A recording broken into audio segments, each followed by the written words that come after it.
Hey, Mago Day. Merry Christmas.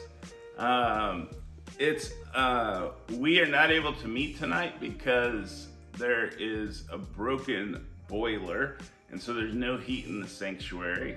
But I wanted to come to you and share some thoughts and reflections as you gather in your homes for Christmas Eve. A couple of reminders. We are wrapping up our Advent Conspiracy offering. So as we spend less so that we can love all, we want to remember that offering is going to go to clean water in Western Kenya with our partners, Janet and Humphrey, as well as to our local partners at City Team locally. Also, the year-end giving. We have until next Saturday to wrap up the end of the year with strong giving, and you've given so generously throughout the year, and so let's just keep that up, and thank you so much for doing that. You know, as we have been walking through this story of Advent over the last several weeks, one of the things that has struck me is the idea that God has progressively throughout history desired to be closer and closer to his people. It starts way back with, in the garden, God is with Adam and Eve. And then after the fall, there is this separation. And that separation sort of continues throughout history, continues today in many ways. But God is sort of relentless in his pursuit to close the gap, to make that separation, to close that separation. And so in the Old Testament, you had things like the tabernacle and the temple, where God would dwell with his people. The Shekinah glory would come down, and it would rest between the angels on the Ark of the Covenant inside the Holy of Holies in the temple or the tabernacle. And that was a sign that they would be okay because God was with his people.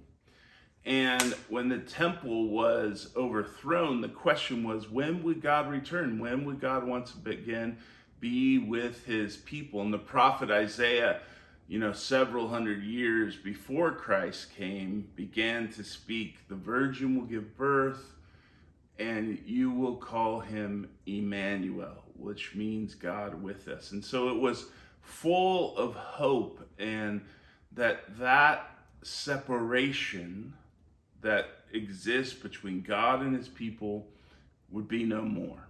And that's why that angelic announcement to Joseph and to Mary becomes so significant, that God is going to be with his people, no longer in a temple, no longer dwelling in an ark of the covenant, like in his Shekinah glory. But now, Mary, you will be that holy ark of the covenant, where all the Shekinah glory of God will dwell in human form and will be developed within your womb for the next 9 months. It's this miraculous, mysterious story.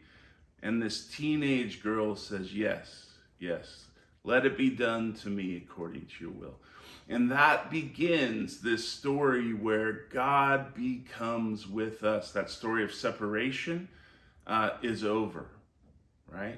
And in John's gospel, I love his story of the incarnation, because he uses similar language of that the word, the divine logos, the glory of God became flesh and made his dwelling among us. And we beheld his glory, the glory of the one and only Son who came from the Father, full of grace and truth.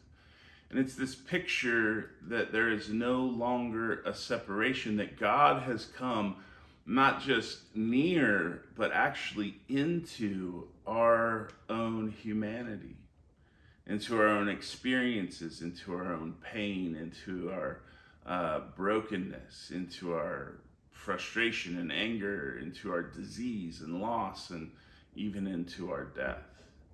That God has come so near that when he cried his first cry, he was gasping for his first breath. And what makes this Emmanuel story of Christmas Eve so beautiful is that it isn't that he just came near to a group of people, but he comes near to you personally. And if you've known Christ personally, if you have met Jesus by faith, then this story matters to you. And there are some who may be watching who are like, well, I know the story, but it's not personal. I know that God is with us, but I don't experience him personally. I love this quote by Charles Spurgeon. He says, "It avails you little that Christ is born or that Christ died, unless unto you a child is born.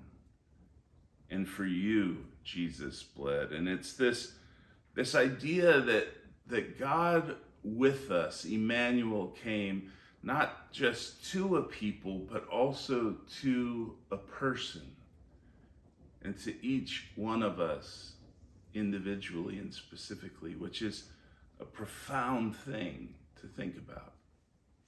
And so what does it look like, I guess, for God to be Emmanuel to you?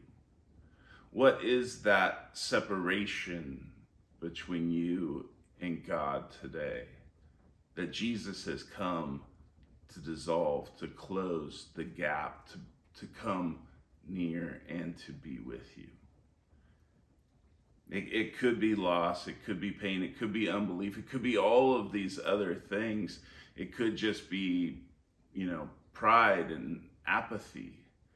But if you think of the great lengths that God has gone, not just to become one of us in this baby on Christmas, but also to die our death on the cross and to conquer the grave 3 days later, to ascend to heaven as our King and to send his Spirit so that we could today gaze into his glory and be transformed by his real presence in our life. Well, that would be a story that I hope you wouldn't miss out on.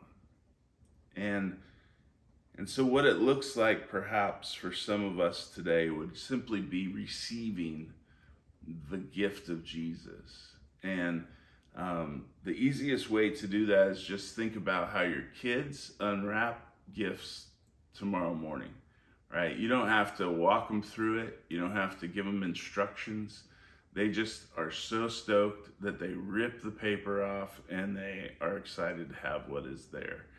They receive that gift with joy and thankfulness. And that really is the response that I think as God's people, he just invites us to have at Christmas Eve, to receive the gift of Jesus with thankfulness and gratitude in our hearts and worship him this Christmas. And so Imago Dei, it's my prayer that you would experience Emmanuel, God with you this Christmas, with you, with your family, and that you would know him personally, and he would be the child that is born unto you personally. Merry Christmas, Imago Dei.